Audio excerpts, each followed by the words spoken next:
Hello दोस्तों। स्वागत है आप सभी का एक बार फिर से हमारे चैनल सनातन धर्म धारा में। अगर आपने अभी तक हमारे चैनल सनातन धर्म धारा को सब्सक्राइब नहीं किया है तो जल्दी से सब्सक्राइब कर लीजिए और बेल आइकन पर क्लिक कर लें ताकि आगे भी आपको हमारी ऐसी वीडियो मिलती रहे। जय माता दी। नमस्कार। कई वर्षों बाद एक अत्यंत दिव्य और दुर्लभ संयोग में नवरात्रि की नवमी तिथि पड़ रही है, जिस वजह से इस बार की यह नवरात्रि की नवमी तिथि बेहद ही खास और अद्भुत होने वाली है, क्योंकि इस बार इस दिन धन लक्ष्मी योग अमृत सिद्धि योग का निर्माण हो रहा है, जिस वजह से इस बार सभी भक्तों पर माता रानी की असीम कृपा बरसने वाली है। आज की इस वीडियो में हम आपको बताएंगे कि चैत्र नवरात्रि साल 2024 में नवमी कब पड़ेगी और कन्या पूजन और हवन का समय क्या होगा और नवरात्रि व्रत का पारण कब करना होगा। इसके अलावा विसर्जन आपको किस दिन करना है और वह कौन से उपाय है जिनको करने से माँ दुर्गा आपके सभी दर्द और कष्ट दूर कर देगी, और कन्या पूजन में ऐसी कौन सी बातें हैं जिनका आपको ध्यान रखना चाहिए, नहीं तो माँ दुर्गा आपसे नाराज हो सकती है। इन सभी बातों की सही सटीक और संपूर्ण जानकारी आज की इस वीडियो में हम आपको विस्तार से बताएंगे, इसीलिए वीडियो को आखिर तक जरूर देखें। और अगर आप भी अपने जीवन में माता रानी की कृपा पाना चाहते हैं तो वीडियो को लाइक करें और कमेंट बॉक्स में जय माता दी लिखना ना भूलें। तो आइए जानते हैं। 17 अप्रैल बुधवार के दिन चैत्र नवरात्रि का समापन होगा। नवरात्रि में अष्टमी और नवमी तिथि सबसे खास मानी जाती है। अष्टमी को माता महागौरी और नवमी के दिन माँ सिद्धिदात्री का पूजन करने के बाद इन तिथियों में कन्या पूजन और हवन आदि किए जाते हैं। वहीं मान्यता के अनुसार कन्या पूजन और हवन के बाद ही नवरात्रि का व्रत और पूजा पूर्ण मानी जाती है। दुर्गा महानवमी 17 अप्रैल बुधवार को मनाई जाएगी। नवमी तिथि प्रारंभ होगी 16 अप्रैल को दोपहर 1:23 से शुरू होकर 17 अप्रैल को दोपहर 3:14 तक रहेगी। इस तरह 17 अप्रैल को राम नवमी मनाई जाएगी। उदय तिथि के आधार पर चैत्र नवरात्रि दुर्गा महानवमी 17 अप्रैल बुधवार को होगी। इस दिन व्रत रखकर माता सिद्धिदात्री की पूजा की जाएगी। तो अब जान लेते हैं नवमी कन्या पूजन मुहूर्त के बारे में। सुबह का मुहूर्त होगा सुबह 6:27 से सुबह 7:51 तक। दोपहर का जो मुहूर्त होगा वह 1:30 से दोपहर 2:55 तक का होगा। शाम का जो मुहूर्त होगा वह 4:19 से 7:19 तक का होगा। आइए अब जानते हैं कन्या पूजन विधि के बारे में। महाअष्टमी और महानवमी जिस दिन भी आप कन्या पूजन करना चाहते हैं, सर्वप्रथम माँ दुर्गा की आराधना करें। अब इसके बाद 9 कन्याओं और एक बालक को बटुक के रूप में घर बुलाकर उन्हें आसन पर बिठाएं और स्वच्छ जल से कन्याओं के पैर धुलाएं। अब उनका तिलक करें और फिर भोजन करवाएं। भोजन में कन्याओं को हलवा, चना और पूरी का भोग लगाएं। कन्याओं को भोग लगाने के बाद उन्हें दक्षिणा दें और उनके पैर छूकर आशीर्वाद लें और समय भी प्रसाद खाकर व्रत का पारण करना चाहिए। आइए अब जान लेते हैं कलश विसर्जन विधि के बारे में।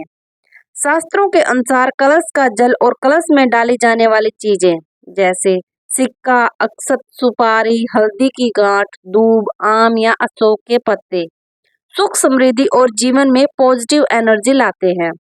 अष्टमी या नवमी आप जब भी कन्या पूजन करें, कन्या पूजन के बाद माँ भगवती का ध्यान करते हुए मंदिर में स्थापित कलश को दोनों हाथों से सम्मान पूर्वक उठाएं और कलश से थोड़ा जल हाथ में लेकर घर के चारों कोनों या दिशाओं में अच्छी तरह से छिड़क लें, क्योंकि कलश के जल में सभी देवी देवताओं का आशीर्वाद होता है जो आपको सुख समृद्धि प्रदान करता है। इसके बाद बचे हुए जल, कलावा, अक्षत, आम के पत्ते, धूप आदि को तुलसी के पौधे या अन्य हरे पौधे को अर्पित कर दें। कलश में डाली सुपारी, सिक्का, हल्दी को धन रखने के स्थान पर रख दें। इससे आपको माँ लक्ष्मी जी का आशीर्वाद और सौभाग्य की प्राप्ति होगी। शास्त्रों के अनुसार नारियल पुण्य प्रतापी कहा जाता है, इसीलिए इसके विधि विधान का खास ख्याल रखें। आइए अब जान लेते हैं नवरात्रि पारण और दुर्गा विसर्जन मुहूर्त के बारे में। 2024 में चैत्र नवरात्रि व्रत का पारण 18 अप्रैल दिन गुरुवार को दसवीं तिथि के दिन किया जाएगा। शास्त्रों के अनुसार 18 अप्रैल के दिन गुरुवार को सुबह 9:27 के बाद किया जाएगा। नवरात्रि का व्रत प्रतिपदा तिथि से नवमी तिथि तक करना सर्वश्रेष्ठ माना गया है। दुर्गा विसर्जन मुहूर्त 18 अप्रैल को सुबह 6:27 से सुबह 8:42 तक का रहेगा। तो आइए अब जान लेते हैं नवमी तिथि की मां सिद्धिदात्री की व्रत कथा, जिसको सुनने मात्र से आपकी सभी मनोकामनाएं पूर्ण हो जाएगी। एक पौराणिक कथा के अनुसार भगवान शिव ने मां सिद्धिदात्री की कठोर तपस्या कर 8 सिद्धियों को प्राप्त किया था। साथ ही मां सिद्धिदात्री की कृपा से भगवान शिव का आधा शरीर देवी हो गया था और वह अर्धनारीश्वर कहलाए। मां दुर्गा का यह अत्यंत शक्तिशाली स्वरूप है। शास्त्रों के अनुसार देवी दुर्गा का यह स्वरूप सभी देवी देवताओं के तेज से प्रकट हुआ है। कहते हैं कि दैत्य महिषासुर के अत्याचारों से परेशान होकर सभी देवता गण भगवान शिव और प्रभु विष्णु के पास गुहार लगाने गए थे। तब वहां मौजूद सभी देवता गण से एक तेज उत्पन्न हुआ। उस तेज से एक दिव्य शक्ति का निर्माण हुआ, जिन्हें मां सिद्धिदात्री के नाम से जानते हैं। माता रानी अपने भक्तों को सभी 8 सिद्धियों से पूर्ण करती है। मां सिद्धिदात्री को जामुनी या बैंगनी रंग अति प्रिय है। ऐसे में भक्त को नवमी के दिन इसी रंग के वस्त्र धारण कर मां सिद्धिदात्री की पूजा अर्चना करनी चाहिए। मान्यता है कि ऐसा करने से माता की कृपा हमेशा बनी रहती है। आइए अब जान लेते हैं श्री दुर्गा नवरात्रि व्रत कथा। बृहस्पति जी बोले, हे ब्राह्मण, आप अत्यंत बुद्धिमान, सर्वशास्त्र के चारों वेदों को जानने वालों में श्रेष्ठ हो। हे प्रभु, कृपा कर मेरा वचन सुनो। चैत्र, आश्विन और आषाढ़ मास के शुक्ल पक्ष में नवरात्रि का व्रत और उत्सव क्यों मनाया जाता है? हे भगवान, इस व्रत का फल क्या है? किस प्रकार करना उचित है और पहले इस व्रत को किसने किया, सो विस्तार से कहो। बृहस्पति जी का ऐसा प्रश्न सुनकर ब्रह्मा जी कहने लगे कि हे बृहस्पति, प्राणियों का हित करने की इच्छा से तुमने बहुत ही अच्छा प्रश्न किया। जो मनुष्य मनोरथ पूर्ण करने वाली दुर्गा महादेवी, सूर्य और नारायण का ध्यान करते हैं, वे मनुष्य धन्य हैं। यह नवरात्रि व्रत संपूर्ण कामनाओं को पूर्ण करने वाला है। इसके करने से पुत्र चाहने वालों को पुत्र, धन चाहने वालों को धन, विद्या चाहने वालों को विद्या और सुख चाहने वालों को सुख मिलता है। इस व्रत को करने से रोगी मनुष्य का रोग दूर हो जाता है और कारागार हुआ मनुष्य बंधन से छूट जाता है। मनुष्य की तमाम आपत्तियां दूर हो जाती है और उसके घर में संपूर्ण संपत्तियां आकर उपस्थित हो जाती है। समस्त पापों को दूर करने वाले इस व्रत के करने से ऐसा कौन सा मनोबल है जो सिद्ध नहीं हो सकता? जो मनुष्य अल्भ्य मनुष्य देह को पाकर भी नवरात्रि का व्रत नहीं करता, वह माता पिता से हीन हो जाता है और अनेक दुखों को भोगता है। उसके शरीर में कुष्ठ हो जाता है और अंग से हीन हो जाता है। उसके संतान प्राप्ति नहीं होती। इस प्रकार वह मूर्ख अनेक दुख भोगता है। इस व्रत को ना करने वाला निर्दय मनुष्य धन और धान्य से रहित हो भूख और प्यास के मारे पृथ्वी पर घूमता है। यदि व्रत करने वाला मनुष्य सारे दिन का उपवास ना कर सके तो एक समय भोजन करे और उस दिन नवरात्रि व्रत की कथा करे। हे बृहस्पति, जिसने पहले इस व्रत को किया है उसका पवित्र इतिहास मैं तुम्हें सुनाता हूँ।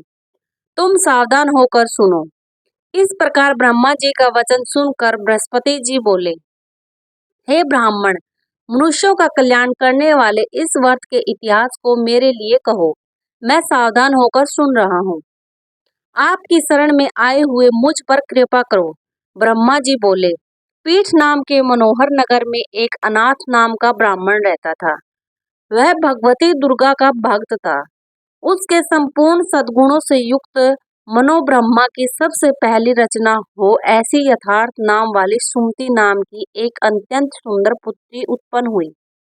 वह कन्या सुमति अपने घर के बालकपन में अपनी सहेलियों के साथ क्रीड़ा करती हुई इस प्रकार बढ़ने लगी जैसे शुक्ल पक्ष में चंद्रमा की कला बढ़ती है। उसका पिता प्रतिदिन दुर्गा की पूजा और होम करता था। उस समय वह भी नियम से वहां उपस्थित होती थी। एक दिन वह सुमति अपनी सहेलियों के साथ खेलने लग गई और भगवती के पूजन में उपस्थित नहीं हुई। उसके पिता को पुत्री की ऐसी असावधानी देखकर क्रोध आया और पुत्री से कहने लगा कि हे दुष्ट पुत्री, आज प्रभात से तुमने भगवती का पूजन नहीं किया। इस कारण मैं किसी कुष्ठ और दरिद्री मनुष्य के साथ तेरा विवाह करूंगा। इस प्रकार कुपित पिता के वचन सुनकर कुंती को बहुत दुख हुआ और पिता से कहने लगी कि हे पिताजी, मैं आपकी कन्या हूँ। मैं आपके सब तरह से अधीन हूँ। जैसी आपकी इच्छा हो वैसा ही करो। राजा कुश अथवा और किसी के साथ जैसी तुम्हारी इच्छा हो मेरा विवाह कर सकते हो, पर होगा वही जो मेरे भाग्य में लिखा है। मेरा तो इस पर पूर्ण विश्वास है। मनुष्य जाने कितने मनोरथ का चिंतन करता है, पर होता वही है जो भाग्य विधाता ने लिखा है। जो जैसा करता है उसको फल भी उस कर्म के अनुसार ही मिलता है, क्योंकि कर्म करना मनुष्य के अधीन है पर फल देव के अधीन है। उसी तरह अपनी कन्या के ऐसे निर्भयता से कहे हुए वचन सुनकर उस ब्राह्मण को अधिक क्रोध आया। तब उसने अपनी कन्या का एक कुष्ठ के साथ विवाह कर दिया और अत्यंत क्रुद्ध होकर पुत्री से कहने लगा कि जाओ, जल्दी जाओ, अपने कर्म का फल भोगो। देखे केवल भाग्य भरोसे पर रहकर तुम क्या करती हो। इस प्रकार से कहे हुए पिता के कटु वचनों को सुनकर सुमति मन में विचार करने लगी कि अहो मेरा बड़ा दुर्भाग्य है जिससे मुझे ऐसा पति मिला। इस तरह अपने दुखों का विचार करती हुई वह सुमति अपने पति के साथ वन चली गई और भयावन कुष्ठ युक्त उस स्थान पर उन्होंने वह रात बड़े कष्ट से व्यतीत की। उस बालिका की ऐसी दशा देखकर भवती पूर्ण पुण्य के प्रभाव से प्रकट होकर सुमति से कहने लगी कि हे दीन ब्राह्मणी, मैं तुम पर प्रसन्न हूँ। तुम जो चाहो वरदान मांग सकती हो। मैं प्रसन्न होने पर मन वांछित फल देने वाली हूँ। इस प्रकार भगवती दुर्गा का वचन सुनकर ब्राह्मणी कहने लगी कि आप कौन है जो मुझ पर प्रसन्न हुई है। वह सब मेरे लिए कहो और अपनी कृपा दृष्टि से महदीन दासी को कृतार्थ करो। ऐसे ब्राह्मणी का वचन सुनकर देवी कहने लगी कि मैं आदि शक्ति हूँ और मैं ही ब्रह्मा विद्या और सरस्वती हूँ। मैं प्रसन्न होने पर प्राणियों को दुख दूर कर उनको सुख प्रदान करती हूँ। हे ब्राह्मणी, मैं तुझ पर तेरे पूर्व जन्म के पुण्य के प्रभाव से प्रसन्न हूँ। तुम्हारे पूर्व जन्म का वृतांत सुनाती हूँ। सुनो, तुम पूर्व जन्म में निषाद की स्त्री थी और अति पतिव्रता थी। एक दिन तेरे पति निषाद ने चोरी की। चोरी करने के कारण तुम दोनों को सिपाहियों ने पकड़ लिया और ले जाकर जेल खाने में कैद कर दिया। उन लोगों ने तेरे को और तेरे पति को भोजन भी नहीं दिया। इस प्रकार नवरात्रों के दिनों में तुमने ना तो कुछ खाया और ना ही कुछ पिया। 9 दिनों तक नवरात्र का व्रत हो गया। हे ब्राह्मणी, उन दिनों जो व्रत हुआ उस व्रत के प्रभाव से प्रसन्न होकर मैं तुम्हें मन वांछित वस्तु दे रही हूँ। तुम्हारी जो इच्छा हो वह वरदान मांग लो। इस प्रकार दुर्गा के कहे हुए वचन सुनकर ब्राह्मणी बोली कि अगर आप मुझ पर प्रसन्न हैं तो हे दुर्गे, आपको प्रणाम करती हूँ। कृपा करके मेरे पति के कुष्ठ को दूर करो। देवी कहने लगी कि उन दिनों में जो तुमने व्रत किया था उस व्रत के एक दिन का पुण्य अपने पति का कुष्ठ दूर करने के लिए अर्पण करो। मेरे प्रभाव से तेरा पति कुष्ठ से रहित और सोने के समान शरीर वाला हो जाएगा। ब्रह्मा जी बोले। इस प्रकार देवी का वचन सुनकर वह ब्राह्मणी बहुत प्रसन्न हुई और पति को निरोग करने की इच्छा से ठीक है ऐसे बोली। तब उसके पति का शरीर भगवती दुर्गा की कृपा से कुष्ठहीन होकर अति कांति युक्त हो गया, जिसकी कांति के सामने चंद्रमा की कांति भी क्षीण हो जाती है। वह ब्राह्मणी पति की मनोहर देह को देखकर देवी को अति पराक्रम वाली समझकर स्तुति करने लगी कि हे दुर्गे, आप दुर्गत को दूर करने वाली, तीनों जगत की संताप हारने वाली, समस्त दुखों को दूर करने वाली, रोगी मनुष्य को निरोग करने वाली, प्रसन्न होकर मन वांछित वस्तु को देने वाली, और दुष्ट मनुष्य का नाश करने वाली हो। तुम ही सारे जगत की माता और पिता हो। हे अम्बे, मुझ अपरा रहित अबला को मेरे पिता ने कुष्ठ के साथ विवाह कर मुझे घर से निकाल दिया। उसकी निकाली हुई पृथ्वी पर घूमने लगी। आपने ही मेरा इस आपत्ति रूपी समुद्र से उद्धार किया है। हे देवी, आपको प्रणाम करती हूँ। मुझ दीन की रक्षा कीजिए। ब्रह्मा जी बोले कि हे बृहस्पति, इसी प्रकार उस सुमति ने मन से देवी की बहुत स्तुति की। उससे हुई स्तुति सुनकर देवी को बहुत संतोष हुआ और ब्राह्मणी से कहने लगी कि हे ब्राह्मणी, उद्दाल नाम का अति बुद्धिमान, धनवान, कीर्तिवान और जितेंद्रिय पुत्र शीघ्र होगा। ऐसा कहकर वह देवी उस ब्राह्मणी से फिर कहने लगी कि हे ब्राह्मणी, और जो कुछ तेरी इच्छा हो वही मन वांछित वस्तु मांग सकती है। तो वह कहने लगी कि हे भगवती दुर्गे, अगर आप मेरे ऊपर प्रसन्न है तो कृपा कर मुझे नवरात्रि व्रत विधि बतलाइए। हे दयावंती, जिस विधि से नवरात्र व्रत करने से आप प्रसन्न होती है, उस विधि और उसके फल को मेरे लिए विस्तार से वर्णन कीजिए। इस प्रकार ब्राह्मणी के वचन सुनकर दुर्गा कहने लगी, हे ब्राह्मणी, मैं तुम्हारे लिए संपूर्ण पापों को दूर करने वाली नवरात्र व्रत विधि को बतलाती हूँ, जिसको सुनने से तमाम पापों से छूटकर मोक्ष की प्राप्ति होती है।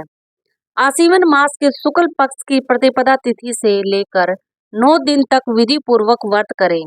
यदि दिन भर का व्रत ना कर सके तो एक समय भोजन करें और ब्राह्मणों से पूछकर कलश स्थापना करें और वाटिका बनाकर उसको प्रतिदिन जल से सींचे। महाकाली, महालक्ष्मी और महासरस्वती इनकी मूर्तियां बनाकर उनकी नित्य विधि सहित पूजा करें और पुष्पों से विधि पूर्वक अर्घ्य दें। बिचौरा के फूल से अर्घ्य देने से रूप की प्राप्ति होती है। जायफल से कीर्ति, दाख से कार्य की सिद्धि होती है। आंवले से सुख और केले से भूषण की प्राप्ति होती है। इस प्रकार फलों से अर्घ्य देकर यथाविधि हवन करें। खांड, घी, गेहूं, शहद, जौ, तिल, बल्ब, नारियल, दाख और कदम इनसे हवन करें। गेहूं होम करने से लक्ष्मी की प्राप्ति होती है। खीर व चंबा के पुष्पों से धन और पत्तों से तेज और सुख की प्राप्ति होती है। आंवले से कीर्ति और केले से पुत्र होता है। कमल से राज, सम्मान और दाखों से सुख संपत्ति की प्राप्ति होती है। खांड, घी, नारियल, जौ और तिल इनसे यथा फलों से होम करने से मन वांछित वस्तु की प्राप्ति होती है। व्रत करने वाला मनुष्य इस विधान से होम कर आचार्य को अत्यंत निर्ममता से प्रणाम करें और व्रत की सिद्धि के लिए उसे दक्षिणा दें। इस महाव्रत को पहले बताई हुई विधि के अनुसार जो कोई करता है, उसके सब मनोरथ सिद्ध हो जाते हैं। इन 9 दिनों में जो कुछ दान आदि दिया जाता है, उसका करोड़ों गुना मिलता है। इस नवरात्रे के व्रत करने से ही अश्वमेघ यज्ञ का फल मिलता है। हे ब्राह्मणी, इस संपूर्ण कामनाओं को पूर्ण करने वाले उत्तम व्रत को तीर्थ, मंदिर अथवा घर में ही विधि के अनुसार करें। ब्रह्मा जी बोले, हे बृहस्पति, इस प्रकार ब्राह्मणी को व्रत की विधि और फल बताकर देवी अंतर्ध्यान हो गई। जो मनुष्य या स्त्री इस व्रत को भक्ति पूर्वक करता है, वह इस लोक में सुख पाकर अंत में दुर्लभ मोक्ष को प्राप्त होता है। हे बृहस्पति, यह दुर्लभ व्रत का महात्म्य मैंने तुम्हारे लिए बताया है। बृहस्पति जी कहने लगे, हे ब्राह्मण, आपने मुझ पर अति कृपा की, जो अमृत के समान इस नवरात्र व्रत का महात्म्य सुनाया। हे प्रभु, आपके बिना और कौन इस महात्म्य को सुना सकता है। ऐसे बृहस्पति जी के वचन सुनकर ब्रह्मा जी बोले, हे बृहस्पति, तुमने सब प्राणियों का हित करने वाले इस अलौकिक व्रत को पूछा है, इसीलिए तुम धन्य हो। यह भगवती शक्ति संपूर्ण लोकों का पालन करने वाली है। इस महादेवी के प्रभाव को कौन जान सकता है। तो दोस्तों, इस तरह से चैत्र नवरात्रि की संपूर्ण जानकारी समाप्त होती है। तो एक बार दिल से कहें जय माता दी। आशा करते हैं आपको हमारे द्वारा दी गई जानकारी अच्छी लगी होगी। आपको हमारी वीडियो कैसी लगी हमें कमेंट में जरूर बताइए। साथ ही वीडियो को लाइक करके चैनल को जरूर सब्सक्राइब कर लें।